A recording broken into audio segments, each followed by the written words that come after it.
for the opportunity to speak a few words at this very important debate when the Honourable Minister of Justice has presented to the House amendments to the Code of Criminal Procedure Act and to the Convention Against Torture and Other Cruel, Inhuman or Degrading Treatment or Punishment Act and certain orders for approval. I must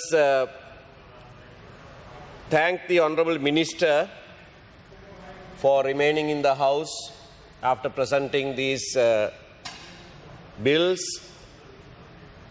and listening to the various comments that are being made on this matter.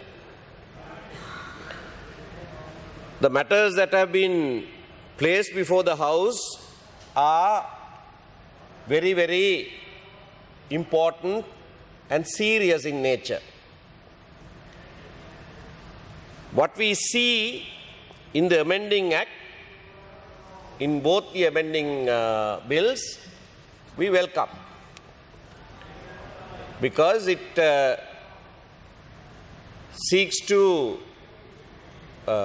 make it obligatory on magistrates to visit police stations, and if I heard the Honourable Minister right, not just the police stations but also other detention centres, and examine and see whether the detainees are properly treated, particularly with a view to ensuring that there is no torture or other cruel, inhuman or degrading treatment meted out to them. So, on paper, it's a good move. But one wonders why this window dressing is being made now. If any of us who are aware of the actual situation with regard to torture in this country would wonder why this amendment is being placed today. So much for shouting from the rooftops that we are protecting our sovereignty, we are not bowing down to international pressure and all of that. But all of these facades are being built, and I don't know who you are trying to fool. The Convention Against Torture and Other Cruel, Inhuman, Degrading Treatment or Punishment Act was passed in 1994, and we have various researches that have been made with regard to the efficacy of this act.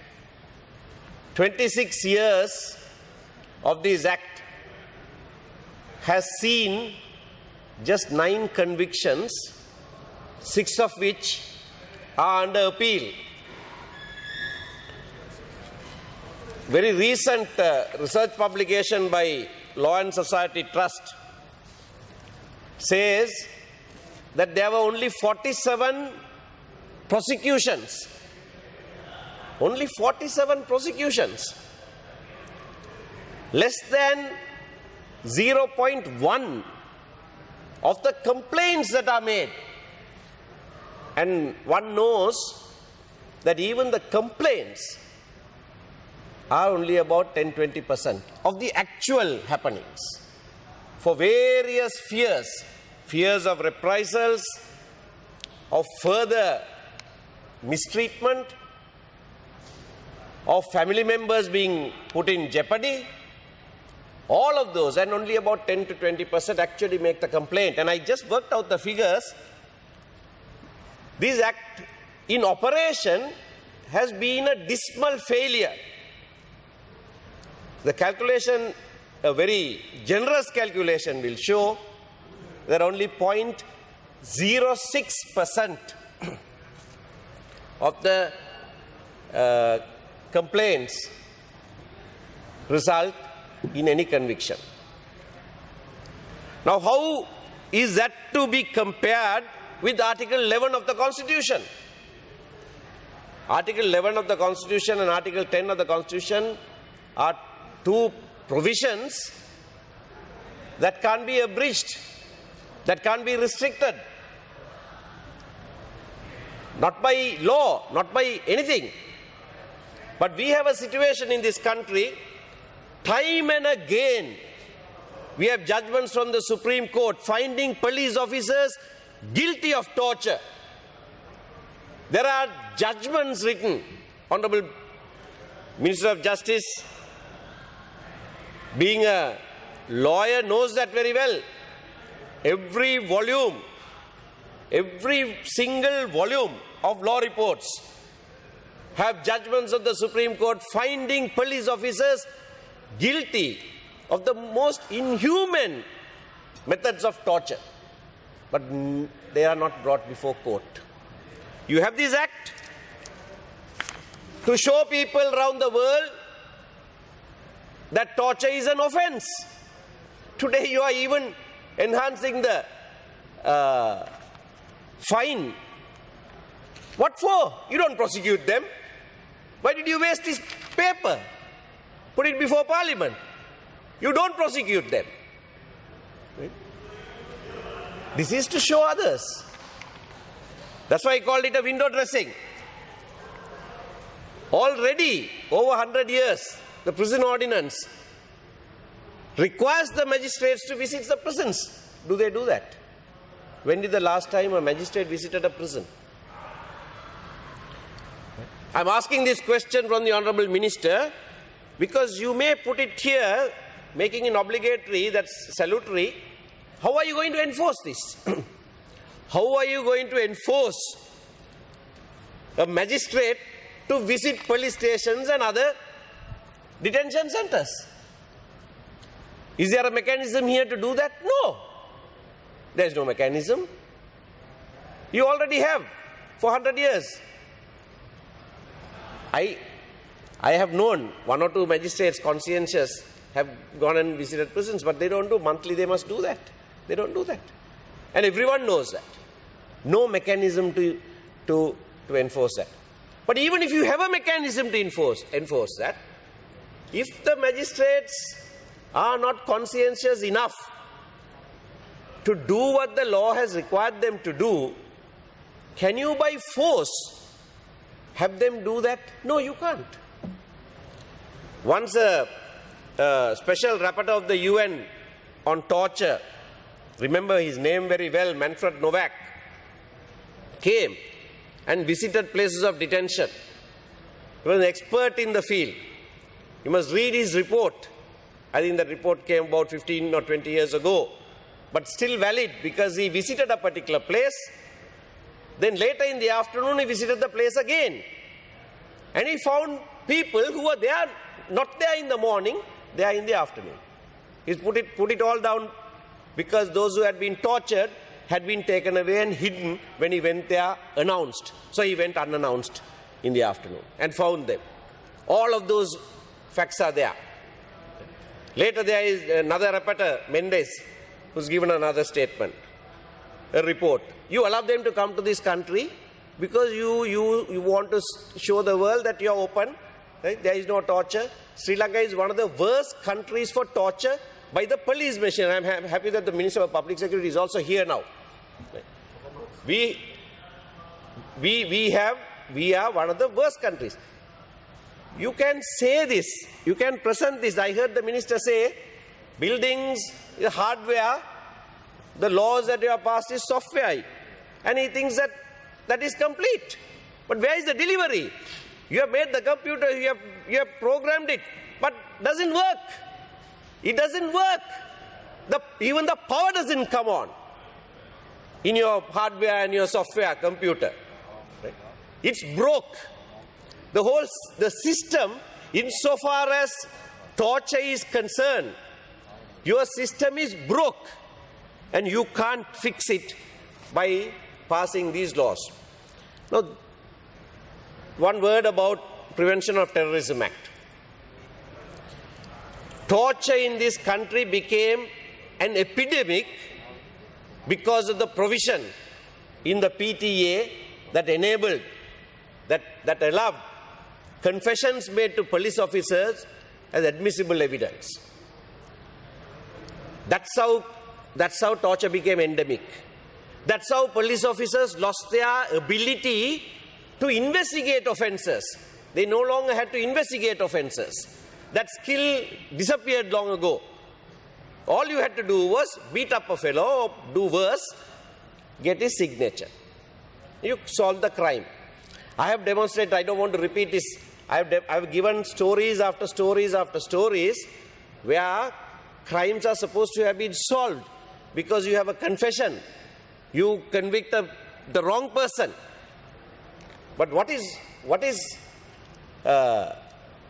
dangerous in that is that the real culprit is still roaming free, is still there out on the street. That is what is dangerous about this.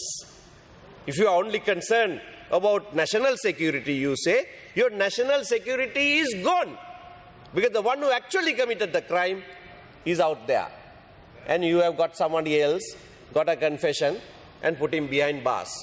So even from that point of view, not just from the human rights point of view, not from the human dignity point of view, even from your avowed national security point of view, it's a dismal failure. The European Union has passed a resolution that they're withdrawing GSP+. Why? Because in 2017, a guarantee was given by the then government that they will repeal the PTA and replace it with another law that is compliant with international human rights standards. Some effort was made.